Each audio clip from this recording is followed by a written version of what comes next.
And now please welcome Dana Gioia. Thank you. Good morning. I think it's still technically morning. Wait a second. Technically, we still love you. Okay. Feels a little too loud now. How's the sound now? Is it? Okay. What I wanted to do is really three things. I thought I would make some remarks, read some poems, and then take some questions.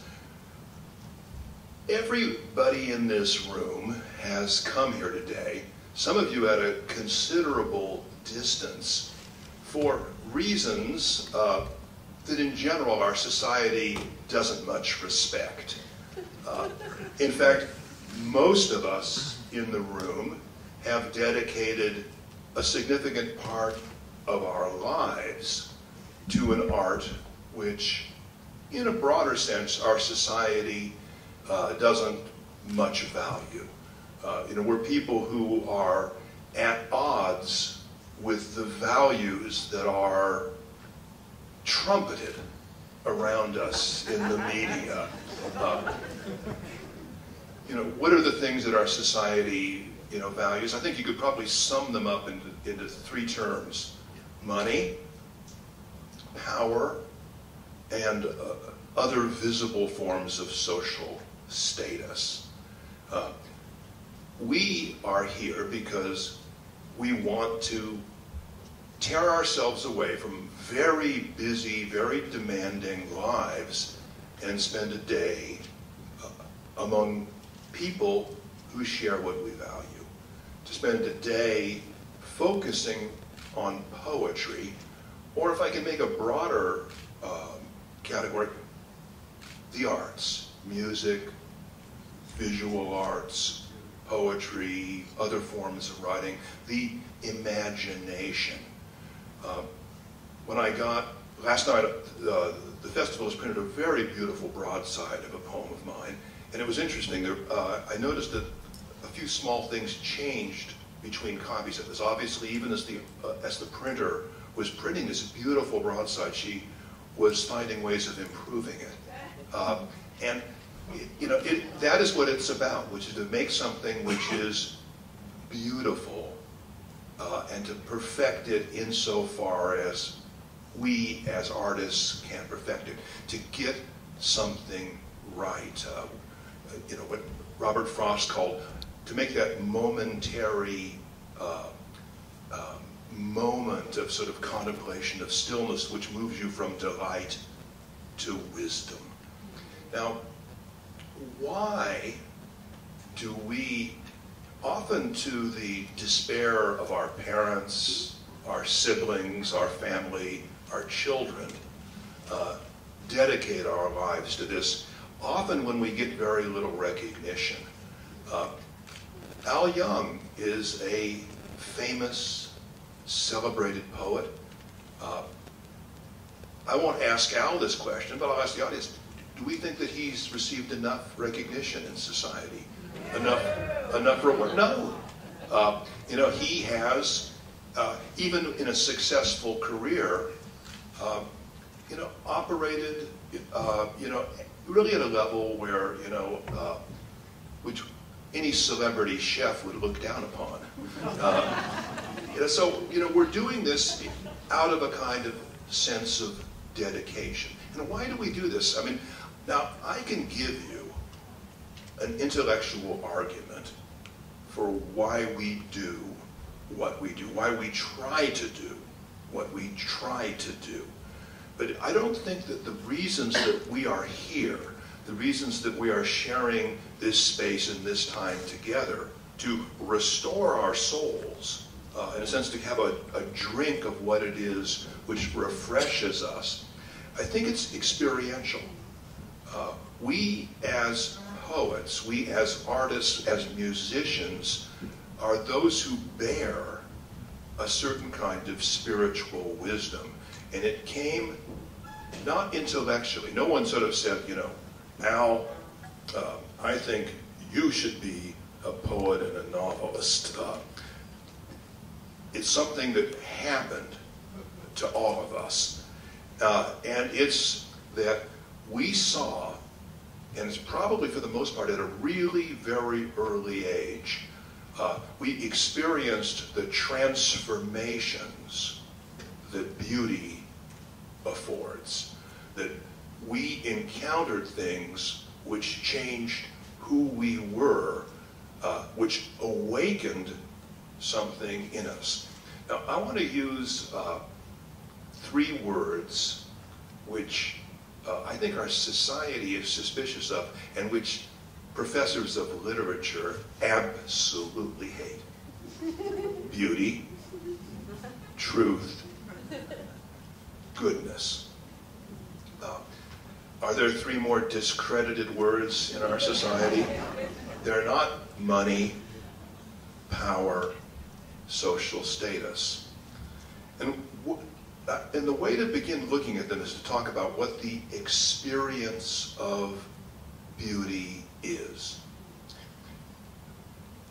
We are so fraught with anxiety, with worry in our lives. I mean, how many of us have health problems? I mean, how many of us have money problems, family problems? How many, the obligations of making a living, of getting through the world? It's more than most of us can manage, any day, even on a good day. And yet, we have an experience where something arrests our attention. I was outside, 20 minutes ago, and I was trying to say, well, what should I talk about this morning? And I saw this little red bird fly and perch on the roof and begin to sing. It's spring. He's looking for love. And I looked at this and I just watched it rather than do what I was planning to do. That is the experience of beauty. You see a landscape, a bird, a tree, a person, a painting. You hear a piece of music, and no matter how anxious, how busy you are, you stop for a moment because it gives you a kind of pleasure that's hard to describe, and you just want to stay in that place for a moment. And that's the first part of what beauty is. And then secondly, as you stop and experience this thing, I'll say look at it or hear it, it's often more than one sense, you begin to notice some things. That, it was only after I saw this bird, I began saying, oh, it's a mating call. This is spring. And you begin, in a sense, by having stopped the first step, you begin to see and understand something about the mystery of this existence, this world that we all share. You begin to see and understand and feel some of the hidden harmonies and structures of existence. And so the moment of arrest brings you into a kind of moment of understanding. And then the more you look at this, the more correspondences you see between all of these things and you get, as a momentary glimpse, a kind of wisdom. You begin, in a sense, to hear the secret harmonies of the world, and then, just like this bird, it flies away. You cannot own, you cannot stop, you cannot arrest this thing. It was momentary. It is something beyond you. It gave you a pleasure, but maybe pleasure is the wrong word. I can buy a pleasure. I can go out and buy a Hershey bar, a mug of beer. But joy is something I cannot own. And you have this beauty which gives you joy, which leads you to wisdom, and finally, as it vanishes, a kind of helpful humility about what it is that you can possess, where you are, and what you are. That has happened, I would say, to everybody in this room repeatedly, because once you've experienced it, you want more.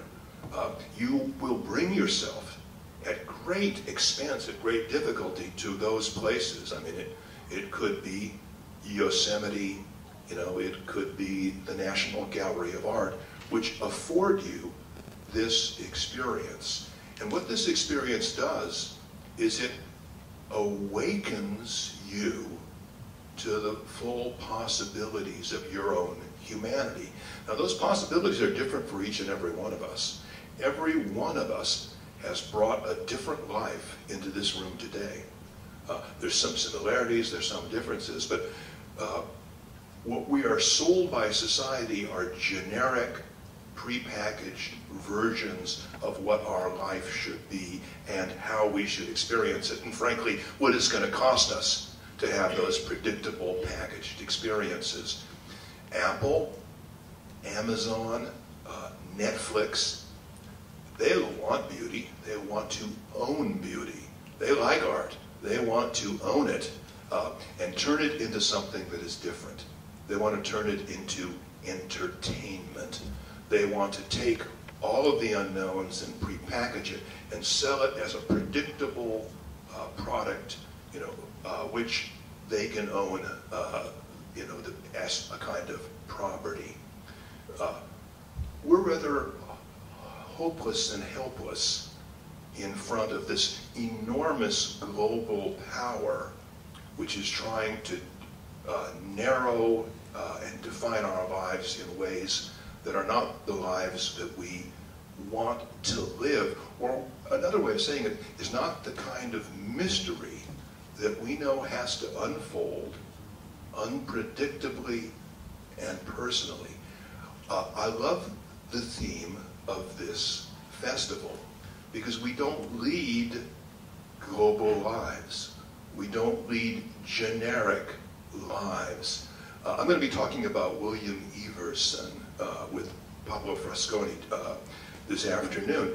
And last night I went to the Poetry Foundation website and I was reading a long biography of Everson riddled with errors. But at one point they said, and in 1947, he became a poet of national importance. What the hell does that mean?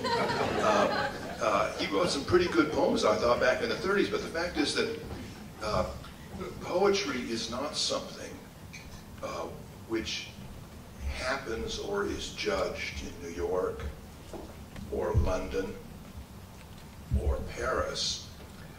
Poetry originates, just like every one of our lives. We lead our life in a particular place, at a particular time, in an individual body. If art doesn't begin, in a sense, out of the lives we lead in the places that we lead them, it becomes a higher level, less marketable kind of prepackaged experience, entertainment. And that's the difficulty of art, is to take the lives we really have in the places that we lead them and to find in that a way of sharing with other people that experience that moves from an arresting beauty into a kind of wisdom, into a kind of mystery, and then teaches us at the end the limitations, the humility of our own humanity. We have battles to defend that. The battles, I think, are mostly local. Why is there no arts education in American schools? It's not because anybody in Washington has made the decision. It's because local school boards, one by one, when they have to make cuts, don't see the value of these things for young people. But is there anyone in this room who doesn't believe that part of educating people is to educate their imagination, to educate their creativity, and to do what art does, I think, better than anything else, to educate their emotions and their intuition. To produce someone who is not educated in that experiential part of their humanity is somebody who is not educated, is someone who is not able to take their own life in their own place in a complicated society, in the complicated business of living, and to have a productive life. So that's why we're here. We're here because we know these things are of value. We know that society doesn't share them, and we know that we are stronger and we are wiser when we meet together. That when we see other people who have made the same dedication as us, we understand and we feel reinforced in the decisions we've made in our life, and the very difficult fact that it rests on us, unfortunately, to communicate those beliefs to society, be it in the U.S. Senate and the House of Representatives, where unfortunately I've spent a great deal of my energy for the last 3 months, not to mention the previous decade, or with the local school boards, the county supervisors, or whatever. As I'm going as Poet Laureate to every county in California. There's 58 of them. They range from Los Angeles County with 9.7 million people to Alpine County with 1,400 people. When somebody on the town council wants to meet with me, the mayor wants to meet with me, I go. Because it's important for them to see this. And it's got the attention of politicians. I'm now, as I'm coming into places, it's becoming much more characteristic that some of the people in charge. And so I'll talk to them about arts education. So, and why else do I want to go? Because I love California. I want to see every corner of California. And every place matters. I haven't gone anywhere where I haven't met fellow writers, fellow artists. I haven't met teenagers who are wrestling with these issues.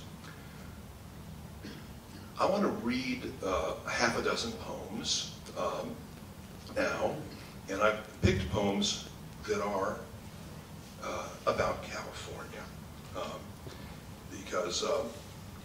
And they're very different poems because there's a huge amount of complexity in the state, as if you don't know that. I thought I would begin a poem about one of those experiences in my own life when I experienced a kind of beauty that was unfamiliar to me, and it frankly changed who I am. It's interesting, sometimes you have an experience that prophesies something that will happen to you years later. In this case, it was me seeing a landscape for the first time, and now, 40 years later, I live there. I was raised in Hawthorne, California, which is a very built landscape. It's all concrete, tarmac, and stucco. There's no nature whatsoever in Hawthorne. There's hardly a tree. Our idea of nature is one town over, and it's called the Pacific Ocean. Aside from that, so I never saw nature till I was in college. One day, which is a strange thing for a poet to say, but it's true. I think it's true of a lot of urban kids. And I was in love with a girl. We drove north across the Golden Gate Bridge, and I found myself in spring in an apple orchard in the town of Sebastopol, California. I just thought it was a curious name at that point. And you have to understand, I had never experienced spring before. Because in my part of LA, you've got 3 seasons. You've got the rainy season, which is about 4 weeks. You've got hot, and you've got very hot. And this is written 25 years later to the person I went with who won't even remember the day. The apple orchard. You won't remember it. The apple orchard we wandered through one April afternoon, climbing the hill behind the empty farm. A city boy, I'd never seen a grove burst in full flower or breathed the bitter-sweet perfume of blossoms mingled with the dust. A quarter mile of trees in fragrant rows, arching above us, we walked the aisle, alone in spring's ephemeral cathedral. We had the luck, if you can call it that, of having been in love, but never lovers. The bright flame burning, fed by pure desire, nothing consumed. Such secrets brought to light. There was a moment when I stood behind you, reached out to spin you toward me, but I stopped. What more could I have wanted from that day? Everything, of course. Perhaps that was the point, to learn that what we will not grasp is lost.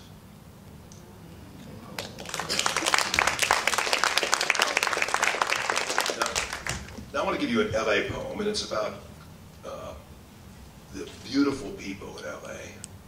It's about what that beauty does for them and what happens to the beauty.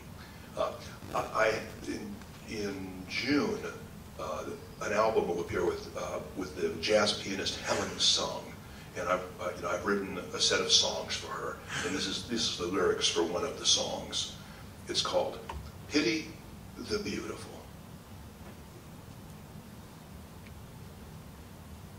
Pity the beautiful, the dolls and the dishes, the babes with big daddies granting their wishes. Pity the pretty boys, the hunks and Apollos, the golden lads whom success always follows. The hotties, the knockouts, the 10s out of 10, the drop dead gorgeous, the great leading men. Pity the faded, the bloated, the blousy, the paunchy Adonis whose luck's turned lousy. Pity the gods, no longer divine. Pity the night, the stars lose their shine.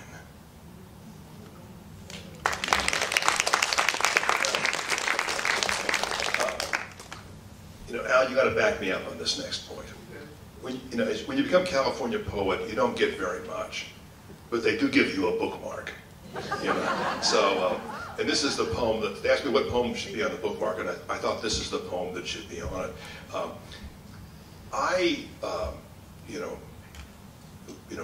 Went to and worked in New York for a number of years, and one day in my office in New York, there was a guy who had just gotten back in the summer from a trip to California. And someone said, "Hey, what was it like?" And he says, "California's ugly. It's all brown, it's dry, it's not pretty like Vermont." And I just went, and I just an idiot.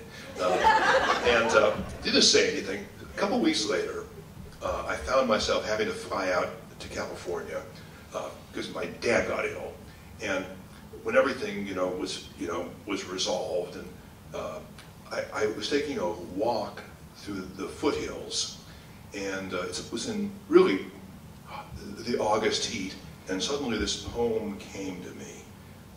And usually I take poems through a lot of drafts, but this one came to me, and I realized that I had been writing it subconsciously ever since I heard that fellow speak. And the poem is in one Henry Jamesian sentence, but when I was published in the New Yorker, the editor judiciously put a period at the end of each stanza. So on the and it was brilliant. This is what the New Yorker has a genius for punctuation, I have to say. And most of the poem describes the way somebody from back east would look at California, and the very last stanza is how a native sees it. California hills in August. I can imagine someone who found these fields unbearable, who climbed to the hillside in the heat, cursing the dust, cracking the brittle weeds underfoot, wishing a few more trees for shade. An Easterner especially, who would scorn the meagerness of August, the dry, twisted shapes of black elm, scrub oak, and chaparral, a landscape August had already drained of green. One who would hurry over the clinging thistle, foxtail, golden poppy, knowing everything was just a weed, unable to conceive that these trees and sparse brown bushes were alive, and hate the bright stillness of the noon, without wind, without motion, the only other living thing, a hawk, hungry for prey, suspended in the blinding sunlit blue. And yet, how gentle it seems to someone raised in a landscape short of rain. The skyline of a hill, broken by no more trees than one can count. The grass, the empty sky, the wish for water.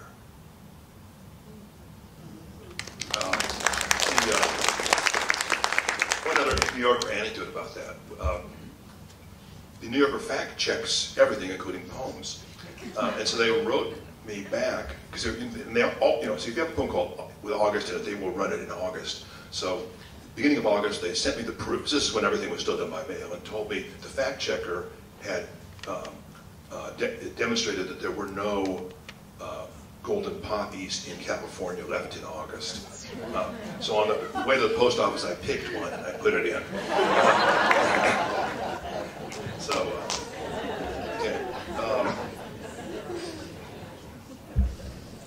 This is sometimes a poem just begins as a kind of rhythm. And this poem, I just had a rhythm in my head, and it came with, I had the idea of just making a whole poem up out of figures of speech, out of metaphors, and mixed metaphors, the kind of thing people use in slang, like a couple of lines, he's a lowlife, he's one of the lost, who's burned every bridge that he's ever crossed. I mean, and I had a whole poem like, but I just liked the beat, which was a dum dum da dum dum dum da dum, but it's not a very interesting poem, so I realized that it needed some people. There's a cell phone here. I think I'm gonna put this here. I'm gonna knock it on the floor. And I finally realized that some characters were emerging, and title tells all. It's called film noir. So the poem recapitulates the plot of a typical film noir, but with that original idea sort of going back and forth. There's two voices, the kind of narrator and a kind of chorus. It's a small town in the August heat, with a couple of bars along Main Street. A jukebox moans from an open door, where a bored waiter sweeps the floor. A bus pulls up by Imperial Fruit. A guy gets out in a new prison suit. He's not bad looking, medium height, full of ambition, not too bright. He's a lowlife, he's one of the lost, who's burnt every bridge he's ever crossed. Just out of the slammer, a ticking bomb, the wrath of God and kingdom come. It's the long odds on a roll of the dice. For big stakes you can't bet twice. The cards get dealt, the wheel spins, at the end of the night, the house always wins. He sees her alone at the end of the bar, smoking and hot like a fallen star. She's a cold beauty with a knowing wink. If she shot you dead, she'd finish your drink. Some guys learn from their mistakes, but all he's learned is to raise the stakes. There's something he forgot in jail, that the female's deadlier than the male.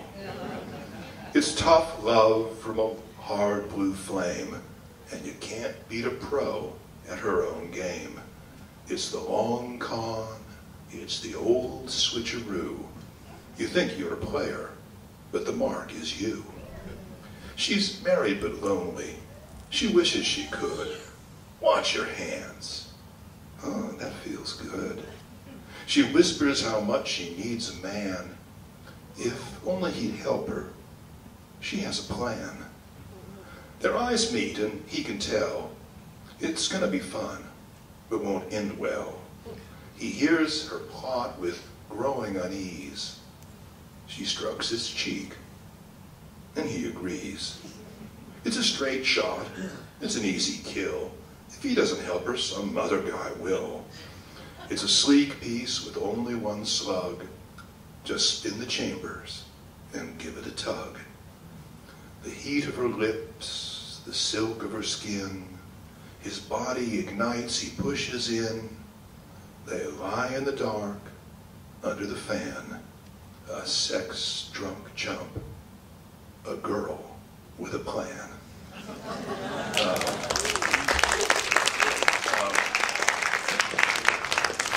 I want to read two more poems that are personal poems. I should say one thing about that poem. My whole life as a poet, I had really one aim and one aim only, and that was to use the word, the old switcheroo in a poem. I heard this, when I was a kid, I had this old guy from Oklahoma that used to live, he used to say, it's the old switcheroo, and I just love that. I want to read two personal poems, and then we'll do some questions. And this is also what I mean by you take the life you are given, because it's the only life you have. It's the only true life you have. And it's out of it, no matter what the material is, that you write your poems.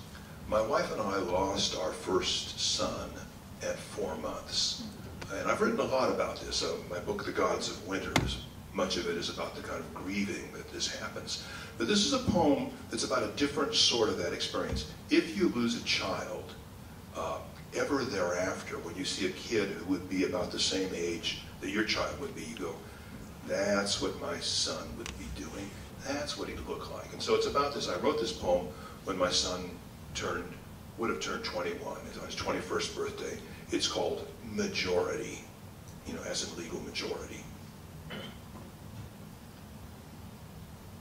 Now you'd be 3, I said to myself, seeing a child born the same summer as you. Now you'd be 5, or 7, or 10. I watched you grow in foreign bodies, leaping into a pool, all laughter, or frowning over a keyboard, but mostly just standing, taller each time. How splendid your most mundane actions seemed in these joyful proxies. We often held back tears. Now you are 21. Finally, it makes sense that you have moved away into your own afterlife. And went in with a kind of a poem with big noise. Tries to get big sound. And it's about two things. It's about, first of all, that we lead our lives as stories. Every time anything changes in our life, we have to change the story of our life. Every life led on this planet is an act, successful or unsuccessful, of literary creation, of, in a sense, being able to articulate your life. And if you're very good at that, you can actually create a story of your life which brings you into the future you want to have. And that is why children need stories at every level of their education. They need to know from an early age all of the possibilities that human life affords, the sudden turns, the new characters, the deaths, the transformations, the rescues, sometimes even rescues deus ex machina. The second thing is that I think love, especially sexual love, enduring, passionate love, is mostly talk. It's like the birds singing on the thing. It's this articulation. love is one grand palaver, and even sex is a kind of conversation with bodies. So that's what the two themes of this poem. I borrow my title from Shakespeare, who said, "The lunatic, the lover, and the poet are of imagination all compact." And by that he means that all of them are crazy. But in their insanity, they see things about the world that other people miss. This is a double sonnet, 7, 7, 7, 7. Every 7 lines I switch the language and the mood, because sonnets have turns, and it's written to my wife. The lunatic, the lover, and the poet. The tales we tell are either false or true, but neither purpose is the point. We weave the fabric of our own